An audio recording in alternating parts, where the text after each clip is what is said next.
오늘은 이제 예수님께서 십자가에서 하신 두 번째 말씀을 함께 나누도록 하겠습니다. 여러분, 예수님은 전능하신 하나님이십니다. 그럼에도 불구하고 왜 죄인인 인간의 몸으로 이 땅에 오셔서 그렇게 모진 고난을 받으시고 십자가에서 피 흘려 돌아가셔야 했을까? 여러 가지 차원에서 또 여러 가지 측면에서 그것들을 우리가 살펴볼 수 있겠지만 무엇보다도 가장 중요한 것은 바로 우리를 향한 사랑 때문입니다. 하나님께서 우리를 사랑하시기에 사랑하는 우리를 구원하시기 위해서, 특별히 하나님은 사랑의 본체이십니다. 그래서 주님께서 우리 안에 오셔서 우리로 죄로부터 구원받고 영생을 얻게 하시기 위하여 예수님께서 인간의 몸을 입고 이 땅에 오신 줄 믿습니다.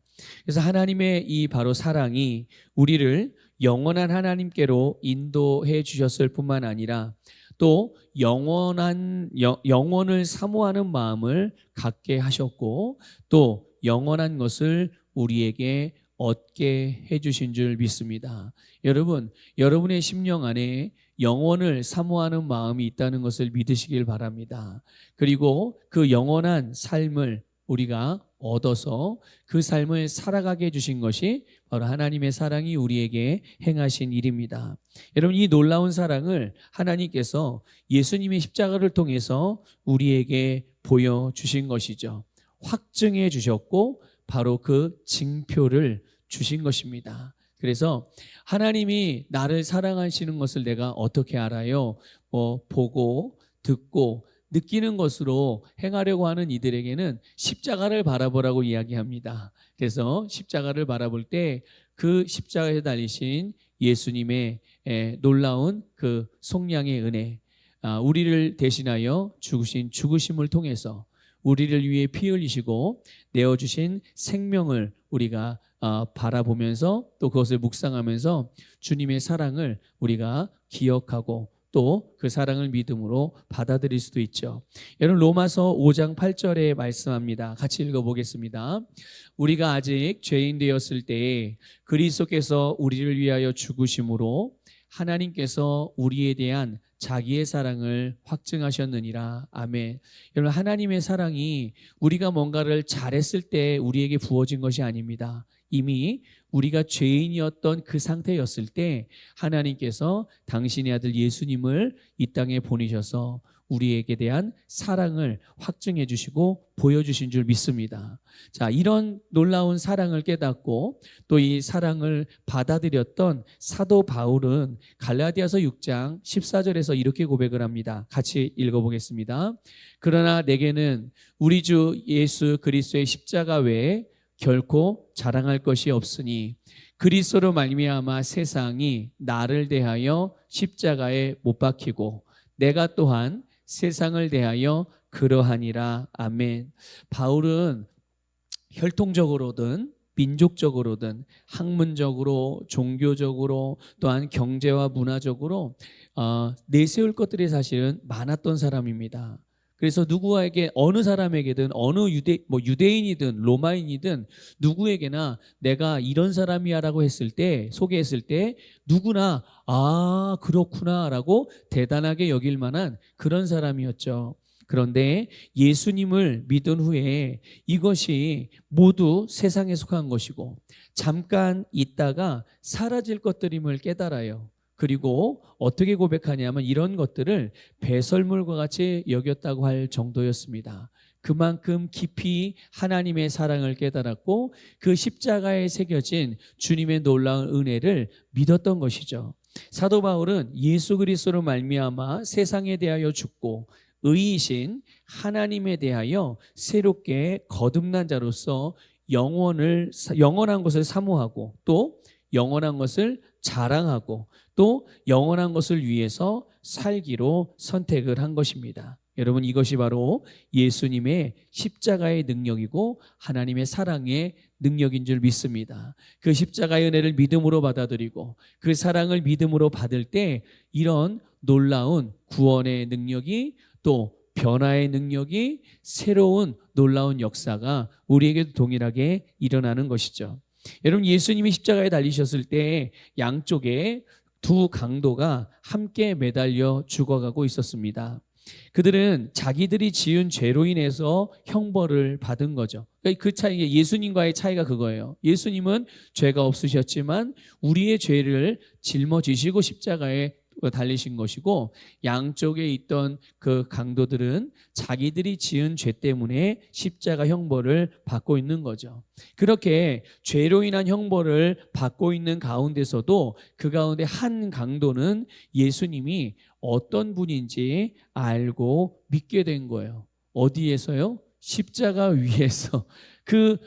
정말 짧은 순간, 뭐 길면 고통받는 걸로 따지면 굉장히 긴 시간이죠. 십자가에 달려서 죽어가야 되는 그런 상황이니까. 하지만 우리가 인생이라는 차원에서 볼 때는 굉장히 짧은 시간이란 말이에요.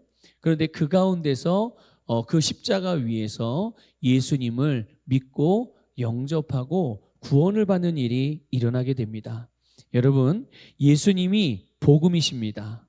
그분의 말씀, 그분의 사역, 그분의 존재 자체가 복음이죠. 십자가에 달려 죽어가고 있던 강도에게 복음이 전해진 거예요. 그리고 그 중에 한 사람이 이 복음을 믿음으로 받아들여요. 그래서 이 복음은 모든 믿는 자들을 구원하시는 하나님의 능력인 줄 믿습니다. 여러분도 이 복음을 믿음으로 구원을 받았을 뿐만 아니라 이 강도와 같이 그냥 내가 지금 당장 구원받고 이제는 내가 하나님의 나라로 간다, 이게 아니라 우리는 구원을 받고 주님이 주신 새 생명을 가지고 영원한 것을 위하여 지금도 살아가고 있는 삶인 줄 믿습니다.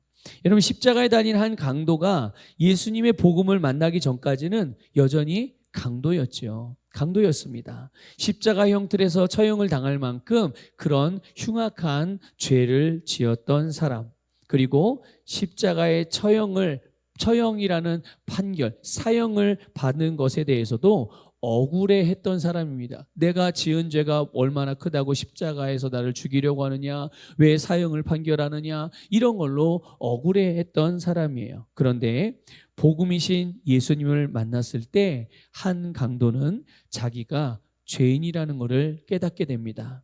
십자가 형벌로 죽는 것이 마땅하구나라는 것을 깨달아요. 그런데 여러분, 복음은 죄인이라는 것, 십자가 형틀에서 죽어 마땅한 자라는 걸 깨닫는 것에서 그치는 것이 아닙니다. 그 죽음에서 구원받을 수 있고 그 죽음으로부터 영생을 얻을 수 있다는 것을 알게 되고 그것들을 깨닫게 되는 것이 복음의 능력입니다. 그래서 복음은 우리로 진리와 거짓이 무엇인지 알게 해줍니다. 선과 악이 무엇인지 알게 해줍니다. 의와 죄가 무엇인지, 빛과 어둠이 무엇인지, 본질과 비본질이 무엇인지, 영원한 것과 그렇지 않은 것이 무엇인지 깨닫게 해줍니다. 그래서 우리로 하여금 실제로 그리스도 안에서 살 수 있게 하고 하나님과 함께 살 수 있게 해주죠. 여러분, 복음은 우리에게 생명을 줍니다. 복음은 우리를 심판하는 것이 아니라 우리에게 생명을 주는 주님의 능력입니다. 오늘 본문 42절에서 복음이신 예수님을 만난 한 강도가 예수님께 자신의 남은 인생과 그의 생명을 의탁합니다. 예수여, 당신의 나라에 임하실 때에 나를 기억하소서. 여러분, 놀랍게도 예수님께서 십자가에서 죽어가시는 가운데서도 그 죽어가는 예수님을 만난 이 강도의 부탁에 이렇게 응답을 하세요. 내가 진실로 내게 이르노니 오늘 내가 나와 함께 낙원에 있으리라. 아멘. 여러분, 예수님께서 그 한 강도에게 영원한 하나님의 나라를 선물로 주셨습니다. 강도의 입장에서 보면 영생을 얻게 된 것입니다. 바로 이것이 복음의 능력입니다. 복음은 우리에게 영생을 주었습니다. 복음은 우리에게 영원한 하나님의 나라를 주었습니다. 영원한 하나님 나라의 삶을 우리에게 살게 해주었죠. 그래서 오늘 우리는 이 새벽에 이 강도가 어떻게 하나님 나라에 들어갈 수 있게 되었는지, 어떻게 영생을 얻을 수 있었는지를 주목하기를 원합니다. 바로 다른 게 아닙니다. 예수님의 복음을 듣고 그 복음을 믿었기 때문인 것입니다. 오늘 우리도 복음을 듣고 복음을 믿음으로 영생을 얻었어요. 하나님의 나라가 우리에게 주어졌음을 믿으시길 바랍니다. 그리고 다시 한번 강조해서 말씀을 드립니다. 우리가 비록 이 땅에서 살고 있지만 우리는 하나님의 나라에 속해서 하나님의 나라를 살아가고 있는 줄 믿습니다. 그래서 우리는 주님은 우리가 이 땅에서 살아가는 동안에 이렇게 하나님의 나라의 삶을 살게 하셨는데요.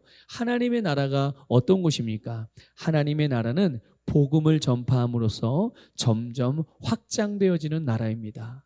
여러분의 세상이 점점 하나님의 나라로 확장되어져 간다는 얘기예요. 하나님의 말씀으로 다스리고 정복하는 영역들이 점점 확장되어져요. 여러분, 예수님께서 천국을 비유하실 때 겨자씨로 비유하셨어요. 그러니까 하나님의 말씀 또는 믿음을 겨자씨로 비유하시기도 하셨지만 하나님의 나라가 겨자씨와 같다 이렇게 비유하신 데도 있어요. 그래서 겨자씨는 잘 눈에 보이지 않을 만큼 씨 중에 가장 작은 씨앗 중에 하나 아닙니까? 그런데 그 작은 씨가 심겨지면 이게 나무가 되어지고 우거지게 되어지고 그 아래에서 새며 동물들이며 사람들이며 안식과 위로와 힘이 필요한 자들에게 그늘이 되어주는, 그래서 그 나무에 와가지고 나무 아래서 쉼을 얻게 되어지는, 그렇게 작아 보이지만, 시작은 작아 보이지만 많은 사람들에게 안식을 주는 그런 놀라운 능력, 이것이 하나님의 나라예요. 그래서 주님은 우리에게, 온 천하 만민에게 복음을 전파하라고 명령하신 줄 믿으시길 바랍니다. 모든 열방을 복음으로 예수님의 제자를 삼으라고 명하셨죠. 여러분, 우리 로마서 10장 우리 12절부터 15절을 읽어보겠습니다. 같이 읽습니다. 유대인이나 헬라인이나 차별이 없음이라 한 분이신 주께서 모든 사람의 주가 되사 그를 부르는 모든 사람에게 부여하시도다. 누구든지 주의 이름을 부르는 자는 구원을 받으리라. 그런즉 그들이 믿지 아니하는 이를 어찌 부르리요? 듣지도 못한 이를 어찌 믿으리요? 전파하는 자가 없이 어찌 들으리요? 보내심을 받지 아니하였으면 어찌 전파하리요? 기록된 바 아름답도다. 좋은 소식을 전하는 자들의 발휘함과 같으니라. 아멘. 여러분, 주님은 모든 사람의 주님이십니다. 모든 사람에게 부여하신 분이십니다. 그래서 누구든지 주님의 이름을 부르면 구원을 받아요. 그런데 우리가 한 가지 기억해야 되는 게 있어요. 그게 뭐냐 하면 듣지 못하면 믿을 수가 없습니다. 또 믿지 않으면 당연히 부를 수도 없는 것이죠. 하나님께서 우리가 이 땅에서 살면서 가장 보배로운 삶을 살게 해주셨는데요. 그것은 바로 하나님의 영광을 위한 삶이고 바로 영원한 것을 위한 삶입니다. 여러분, 영원한 것을 위해 사십시오. 그래서 영원하지 않은 것에 여러분의 마음과 생각과 시선과 삶이 묶이지 않기를 주님의 이름으로 축복합니다. 주님은 그래서 우리에게 복음을 전파하라고 우리의 세상으로 파송하신 줄 믿습니다. 저와 여러분은 목사만 그런 게 아니라 전도사님들, 선교사님들만 그런 게 아니라 모든 그리스도인, 오늘 우리는 우리의 세상에 복음을 전파하게 하기 위하여 파송받은 자들입니다. 우리 자신에게 영원한 하나님의 나라를 얻게 한 복음, 이제 우리가 이 복음을 우리의 세상에 전파함으로 우리가 만나는 모든 사람들, 우리가 영향력을 미칠 수 있는 모든 사람들에게 복음을 들려줘야 되는 거예요. 우리가 그들을 믿게 할 수는 없습니다. 주님도 우리에게 그들에게 믿게 하라고 하신 게 아니에요. 단지 우리는 복음을 전하는 것입니다. 주님이 우리에게 주신 사명이 그거예요. 복음을 전파하라. 여러분, 사람을 우리가 구원합니까? 사람이 우리가 구원해요? 아닙니다. 구원하는 건 하나님이에요. 하지만 여러분, 우리가 어떻게 구원을 받았습니까? 복음을 듣고 복음을 믿음으로 구원을 받은 것입니다. 우리가 해야 할 일은 복음을 전파해서 들려주는 일, 믿고 거듭나고 구원받는 일들은 하나님께서 하시는 일인 줄 믿으시기를 바랍니다. 그래서 우리는 복음이신 예수 그리스도를 믿음으로 이 땅에서 영원한 하나님의 나라를 준비하는 자들이고, 또 우리와 같이 우리의 세상에 있는 사람들에게도 복음이신 예수님을 믿음으로 이 땅에서 영원한 하나님의 나라를 준비할 수 있게 하시기를 주님의 이름으로 축복합니다. 그래서 오늘 저와 여러분이 나를 통하여 영원한 하나님 나라의 복음이 들려질 수 있도록 입을 가만히 놔두면 안 돼요. 여러분의 입에서 다른 말이 아니라 주님의 복음이 선포되어지기를, 이야기되어지기를, 그리고 여러분의 삶이 하나님의 나라가 이루어지는 그런 삶이 되시기를 주님의 이름으로 축복합니다. 가상칠원 감사고백 기도문을 함께 고백하겠습니다. 전능하신 하나님 아버지, 십자가에서 이루신 구원과 승리를 믿으며 담대히 선포합니다. 오늘 내가 나와 함께 낙원에 있으리라. 나는 구원받았습니다. 나는 하나님의 나라에 속한 자입니다. 나에게 복음을 전파하는 사명을 주셔서 하나님 나라를 위해 살게 해주심을 감사합니다. 예수님 이름으로 기도드립니다. 아멘.